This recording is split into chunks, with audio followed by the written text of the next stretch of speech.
radio's own show, Behind the Mic.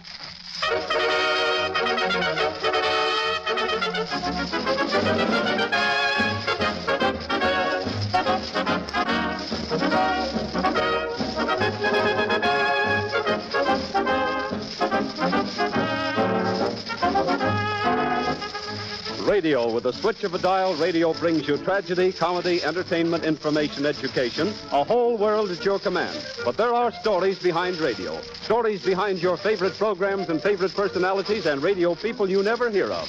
Stories as amusing, dramatic, and as interesting as any make-believe stories you hear on the air. And that's what we give you. The human interest, the glamour, the tragedy, the comedy, and information that are Behind the Mic.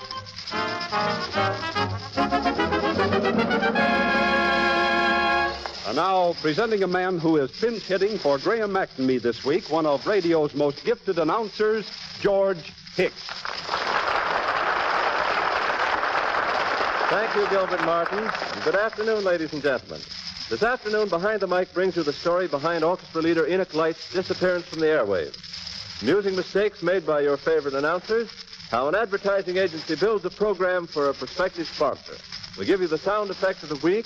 We salute a program you loved, the Don Amazo program that featured violinist Godfrey Ludlow. We answer letters from listeners, and finally, in celebration of his 10th anniversary on the air, we bring you from Hollywood the one and only Jack Benny being interviewed by Don Wilson. Last year, one of the fastest rising orchestra leaders in radio was a young man named Enoch Light. He was on the air 4 or 5 times a week from the Taft Hotel and had numerous commercial programs. Then, suddenly, he dropped completely out of sight for months. As a matter of fact, from June of last year to January of this. But here's Enoch Light to tell you all about it. Enoch, suppose you tell us what happened to you. Well, George, last year I went on a road tour with my band. And we played at the University of Michigan prom, the Carnegie Tech dance, a couple of dates in Boston, and then we went up to Old Orchard, Maine to open up the pier. It was a very successful opening, I might say. After the job, I was driving back to Boston with a couple of my musicians. It was 4 a.m. on the morning of June 2nd, a Sunday morning. We were traveling along the Newburyport Turnpike. We topped the crest of a hill.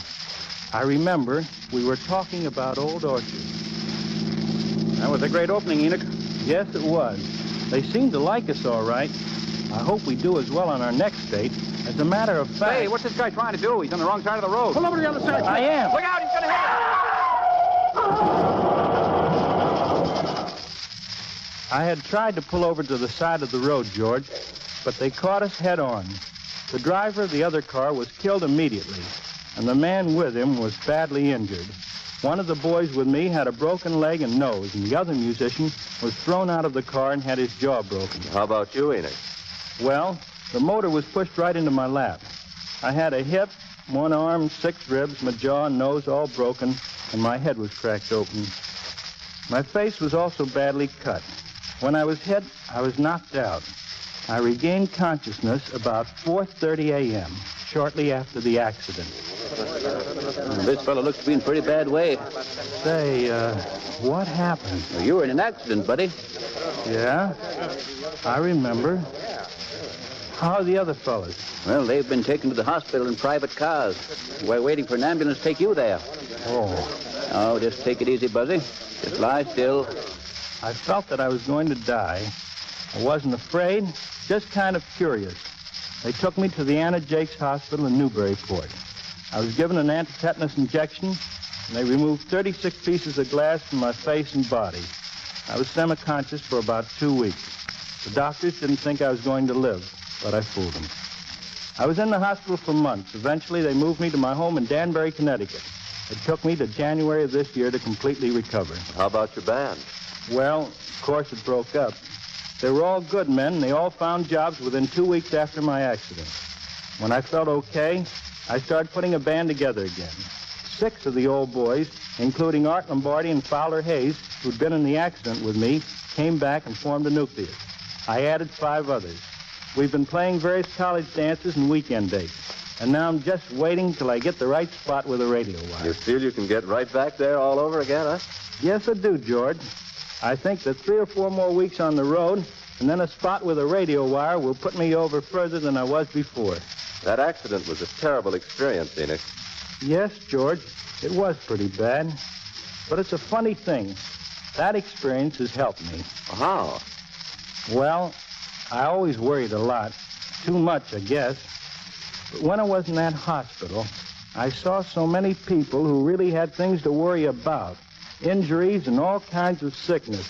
And I myself was so near death that by comparison, all the worries I have about work and success seem so small and unimportant.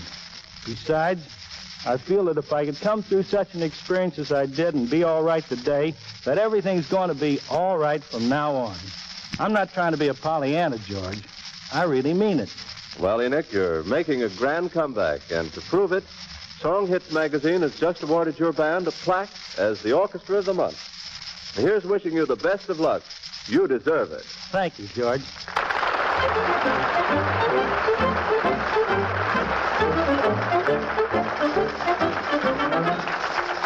Oddities in Radio, offering odd little true behind-the-mic stories that help make radio sometimes amusing, sometimes exasperating, but always interesting to the people in it. This week's Oddity. Every once in a while we present fluff, beards as they're sometimes called, or amusing mistakes that favorite radio personalities make on the air. Announcer Ben Grauer was on his very first appearance in radio and was quite proud of himself because he was doing very well. He was announcing a program which featured a talk by Mrs. Carrie Chapman Catt, well-known suffragette. The new announcer was supposed to say at the finish, "Thank you, Mrs. Catt. We are deeply grateful." What he said was, "Thank you, Mrs. Catt. We are dopely grateful." George Putnam, well-known NBC announcer, made a very rare boner only recently when he said, "This is the National Broadcasting Company." "Casting your broadcasting company on the waters, and it'll come back to you as a fluff." An announcer at the World's Fair introducing Grover Whalen said, "You will next hear the voice of Grover Cleveland."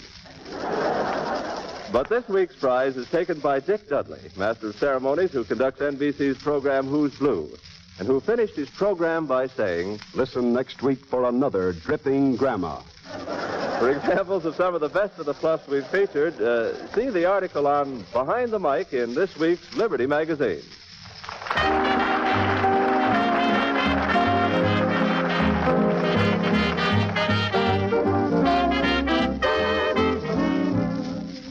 A few weeks ago, Behind the Mic showed how a program was originated and prepared for sale to a network for use as a sustaining feature. Well, this afternoon we're going to show you how an advertising agency originates and prepares a program for sale to a prospective sponsor. Here's a man who can tell you all about that. A member of the radio department of one of the biggest advertising agencies, J. Sterling Getchell. Our guest is Stuart Ludlam. Well, Stu, how does an advertising agency go about preparing a program for a prospective client? Suppose we take an actual experience of an agency preparing such a program. Last summer, it was for a bread account. Let's call it White Flour Bread. That wasn't the name, but it'll do. We'll change the name of the program, too, but the actual details are accurate. Well, what's the first thing you do to prepare a program? This was a campaign to extend from July through September, when bread sales are at their height. You see, strangely enough, it has been found best by advertisers to plug their products most when their sales are highest, so the people will buy their products instead of someone else's. After all, every sponsored radio program has a prime purpose, and that's to sell the product advertised. Now, the first thing to do in figuring out a radio program is to find out from the client what are the problems to be met in selling his product. We discovered that since this was a bread, the program couldn't cover the entire country. We had to concentrate our efforts where the client had his bakeries and distributed his bread. That's right. Why advertise in places where people can't buy your product? So we decided to buy time on individual stations, mostly stations connected with the large networks. Various executives and myself got together to discuss where we'd go from there.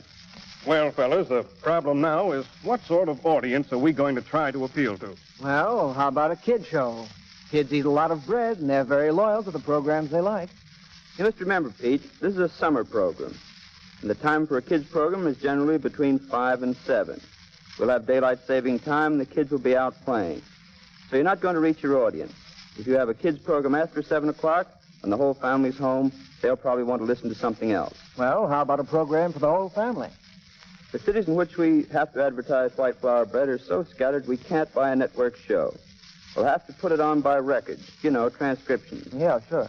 If we do a show for the whole family, we'll have too much heavy competition from the big network shows, which are also built for the whole family.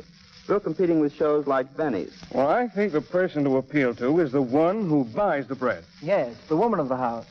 You mean we should present a daytime serial? Maybe you're right. Well, was that what you offered the client? No, he didn't, George. You see, one of the men in the advertising agency traveled from city to city, actually rode the bakery delivery trucks, and called on the grocers. When he came back from his trip, he had additional information that changed our plans. You know, one of the most important things I found out on my trip was how important it is to get bread placed on the top of the bread rack in grocery stores. Why? Well, I watch the women buy, and they almost invariably reach for the bread on the top of the rack. They feel it, and if it's fresh, then they buy it. I think that it's important that we try to get the grocers to put our bread on the top of the bread rack. Well, could a program help to do that? Yes, it could, if we'll try to have a program that reaches not only the women, but the grocers as well. How can we do that, Stu? For one thing, I don't think we can use the daytime serial as we planned, because they primarily appeal to women. Do most grocers have radios in their stores, Joe? Yes, practically every one of them has. And they're generally tuned into news or music programs. Well, then, I think we should present a musical program. That will appeal to both the women and the grocers. And the best time to put it on the air would be either in the morning or in the early afternoon, when the women listen. We'll go on every day, and we'll tell the truck drivers to tune the grocer's radio to our station when he makes his daily deliveries. You know, if we din the name of white flour bread into the grocer's ear long enough, he might put our bread on top of the rack and might even recommend it. Well, Stewart, have you any musical program in mind? I've been investigating as many possible programs as I could. I think I've got something here that'll fit the picture, especially since we haven't too much money to spend. And this will be inexpensive. What is it? There's a fellow who has a program of dance records. He's on a small station. He introduces the recordings and comments on them. Although he's on a small station, he's so popular and such a good salesman that he generally draws more listeners to his station than the big ones with whom he's in competition. Now, if he can do that, I think he's the right program for us. Sounds like a good idea. Let's get busy on it right away. And then, George, we, and by we, I mean the head of the agency, the account executive, and the whole radio department, presented this program to our prospective clients.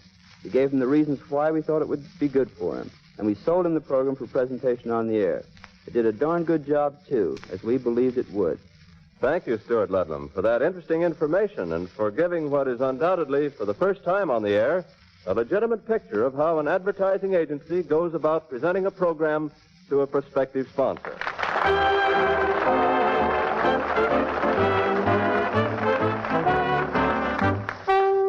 The sound effect of the week. From time to time, Behind the Mic presents some unusual sound effects. Every once in a while, on various programs, there's a sequence involving an air raid. We're going to show you the difference between how an air raid actually sounds and how it's done for radio. This is how an air raid sounds when made for a radio program.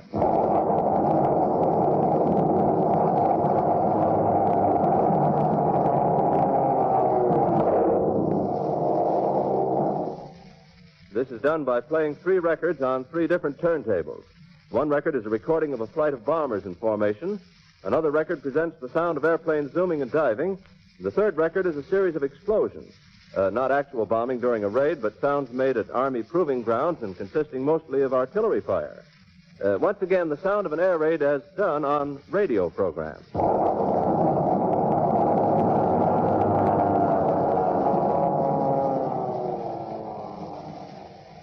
Now, the following record was made during an actual air raid.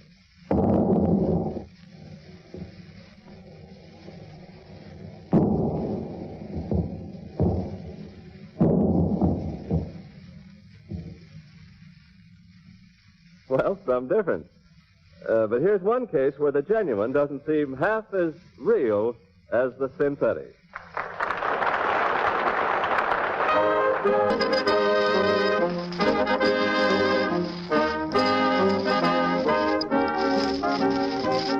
We in radio believe that radio has a tradition of which it can well be proud. A tradition of good programs that linger fondly in your memory. And so each week we bring you a star or a part of a program you used to hear, a program you loved. Among the programs you loved in the 1920s was Don Amazo. Don Amazo was a Spanish violinist.